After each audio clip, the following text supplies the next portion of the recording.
Арақты өз күшіме жігер күшімді жинап, сила воля дейді, соның бәрін жинап солай қойдым енді.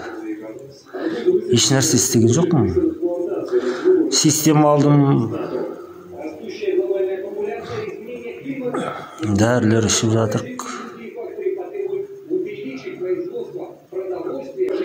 Біз үйде төртеуміз ғой.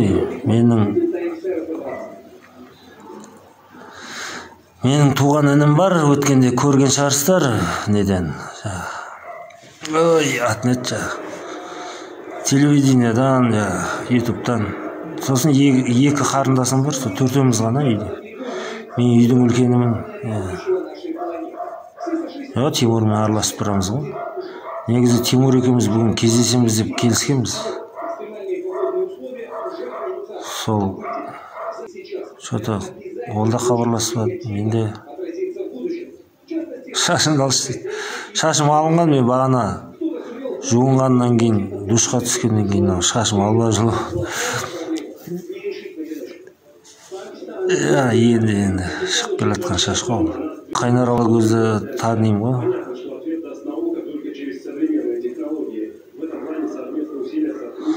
Ақтөбенің жігіті ғой, білемін ғой. Ол кіммен, Төреғалимен бірге жұмыс істейді, соған ғана жазады ғой өлеңді. Рахмет, тілектеріңе, ой ниеттеріңе рахмет. Жалпы жақсы ниет, жақсы тілек білдіріп жатқан жалпыңызға, бәріңізге рахмет айтам. Енді араларымызда ағамыз бар, апамыз бар, ініміз бар, қарындастарымыз бар. Жалпы барлығымызға рахметімді айтам шын жүректен. Енді жаман сөздер айтып жатқандар да бар, енді оларға не деймін енді. Ой ниеттерін өзгертсін деймін, басқа не айтам. Әлім ішінде Ардана, ол анам ғой мен, әлім. Енді әлімдердің ортасында өстім, әлім анам асырап өсірді. Әкеміз 6 жасымда тастап кетті, содан кейін болған жоқ, байланыс почти. Бірақ әкем шеркеш, менде көбісіне қалжыңдап айтам мен. Шеркештің ішіндегі әлімін ғой деп. Қазалыға барсам әлім болып кетем автоматически. Әлімдердің отанында өстім. Солардың суын іштім әліммен. Әлімдердің тәрбиесін алдым. Өсірді ғой бізді әлімдер. Әлім шеркештерде кіші жүз ғой, 12 ата байлы. Рахмет сыйлықтарыңызға. Тимур, қалайсың бауырым? Что-то бүгін хабарласам деп хабарласпадың ғой. Шеркештердің жері Атырау, Ақтөбе, Уралскі ғой, сол 3 жерде ғой. Арақтан айтып отырмын ғой, көшеде 2 ай жаттым. Анамды мазаламайын деп, туған ініме бара алмаймын, ол алыста тұрады, Қаскелеңде. Туған інімнің артынан да көп артық сөздер кетті, бірақ туыстарым не керек, бәрі қолынан келгенше көмектесті ғой, оларға ренжімеймін мен. 4 ұлым бар мен. 4-еуі де ұл.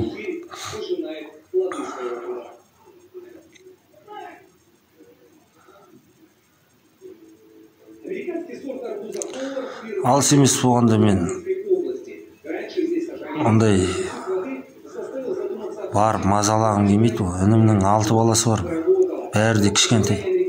Мен одан не тамақ сұрайын, ақша сұрайын, не үшін барамын? Қаскелеңге ет емес бұл. Осындай жасқа келіп ақша сұрап, көмек сұрап. Ешкім мазаламай көшеде жүргенім жақсы емес па?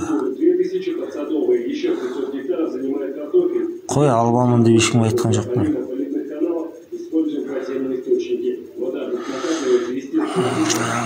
Виктор Цойдың әнін айтуға болады, бірақ әнін ғана білемін. Негізі Виктор Цойдың көп әндерін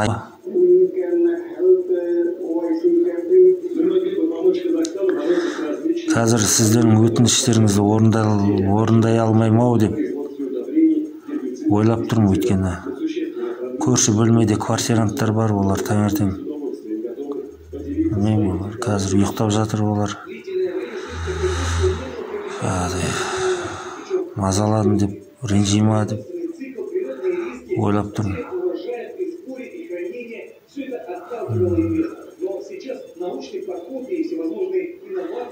Өмірдің бір сынағы шығар.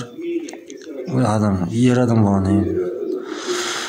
Әр адам басына түседі ғой, не бір жағдайлар.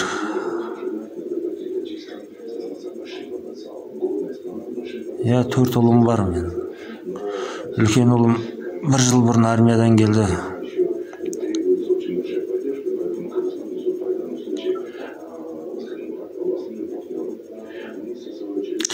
Мен анау TikTokқа шығарған әндердің бәрі сөздері бар, тағы да ар жағында. Оны мен толық айтқан жоқпын.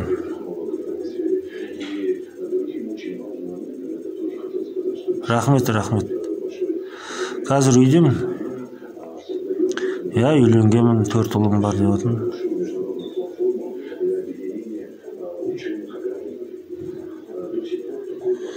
Уалейкум салам, балам бар ма дейді. 4 ұлым бар.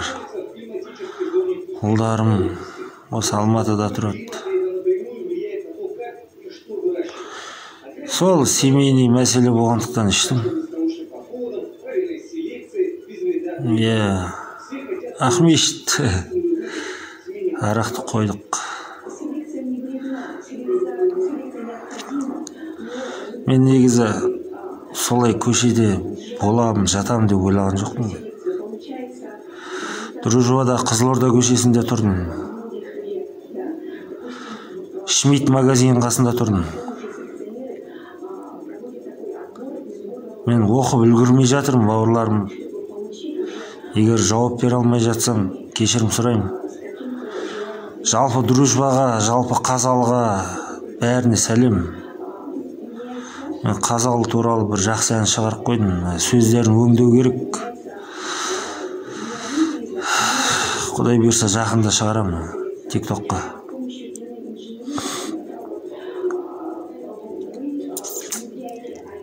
Рахмет. Сол семейный мәселелер болды. Тағы да басқа мәселелер болды. Соған кішкене ашуланып ішіп қойдым да. Барғым келген жоқ. Үйді мазалағым келген жоқ.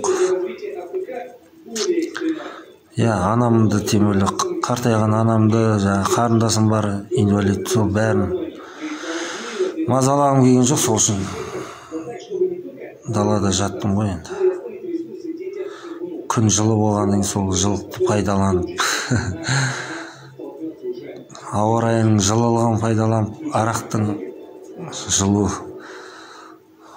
жылуын пайдаланып жаттық қой.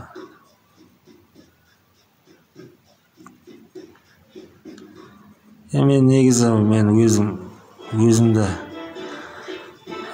ондай деп санамаймын, бірақ тоқтайтын жерде тоқтап жүрдім мен. 6 айлап, 2 айлап реп-центрлерде жатып жүрдім.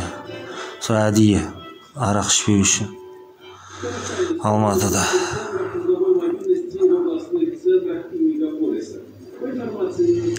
Рахмет сыйлықтарың үшін. Негізі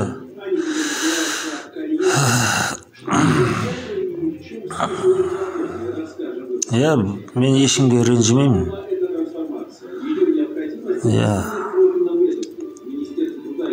Туғаным ол өзінің үйінде, Қаскелеңде. Мен өзім пәтер жалдап тұрып отырмын енді, дос баламен бірге. Ақтауда достарым бар менің. Жалпы барлық Қазақстанда, барлық облыста достарым бар менің. Атырауда музыкадан 1,5 жыл сабақ беріп жұмыс істегенбіз.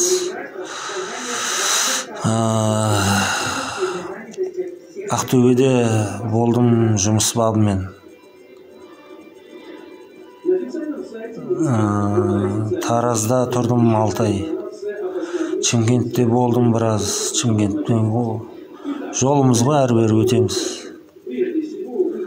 тығылып жүрген жоқпын, просто көшеге шығам арасында. Бірақ шықсаң бәрі о, сен анау ютубтағы Арман емессің ба, суретке түсейік деп солардан кішкене жасырынып жүрген түрім ғой енді менің. Еркебұлан Қайназаровты естуім бар. Енді көшпелі халықпыз ғой, қазақ деген.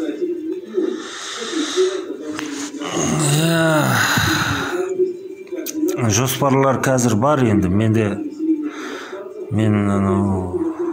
қазір жалпы жаңа әндер бар, біраз соларды әншілерге ұсынып берсем ба деймін. Сосын болашақта студия ашсам ба деп. Студия ашқанда өзім аранжировка жасап сондай.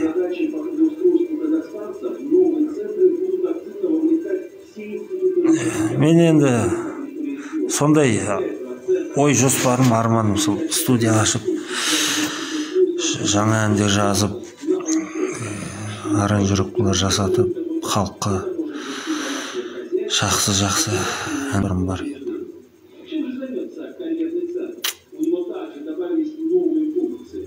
Рахмет. Ақтауда менің бір бауырым бар, Кемал Сейтжан деген. Атырауда Нұрбек Іздібай деген бір әнші жігіт бар, ол да біраз әндерімді айтады, ол что-то соңғы кезде шығармай жүр әндерді. Нұрбек бауырым, егер көріп естіп жатсаң, әндеріңді шығарса, менің әндерімді жалпы сенің орындауыңда. Сол әндерді жазып, авторларын жазып шығарсаң, нұр үстіне нұр болар еді, халық тыңдар еді сол әндерді. Нұрбек Іздібай деген Атыраудың әнші, жас әнші, дауысы жақсы әнші өзі. Соңғы уақыт біраз болды, шықпай кетті. Руым айттым бағана, шеркештің ішіндегі әлім. Әкем шеркеш, анам әлім. Бірақ нағашылардың қолында өстім. Әкеміз 6 жасында тастап кеткен бізді.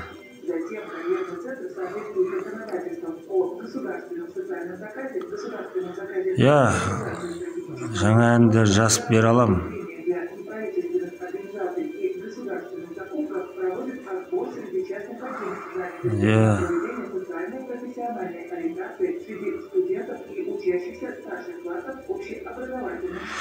Мен шеркештің ішіндегі нелерін көп білмеймін. Әкем өткені айтпаған бізге оны, шеркештің ішіндегі қайсы екен. Шеркеш 12 ата байұлы, кіші жүз ғой, 12 ата байұлы. Бірақ бір естігім, шеркештің ішіндегі құлағасқа деген бар ма еді, сол құлағасқасы деп айтқан. Бірақ енді әкеміз кішкентайымызды тастап кеткеннен кейін оны сұрауға да біз ру дегенді ол кезде 6 жасымда түсінбеймін. Ол да бізге айтпаған. Мен Балықшыда тұрдым, Атырауда, сол жақта жұмыс істедім. 1,5 жыл Атырауда.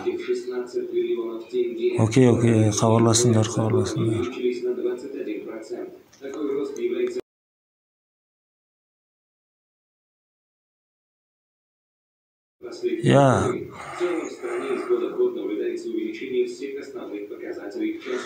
Мен 78 жылғымын.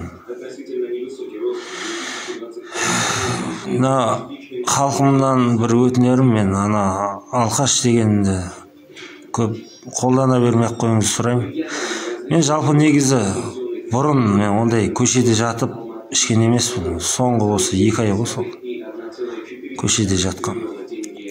Онда да бір себептермен жаттым ғой. Сол туыстарым, анамды туыстарым мазаламайын деп арақты қойдым.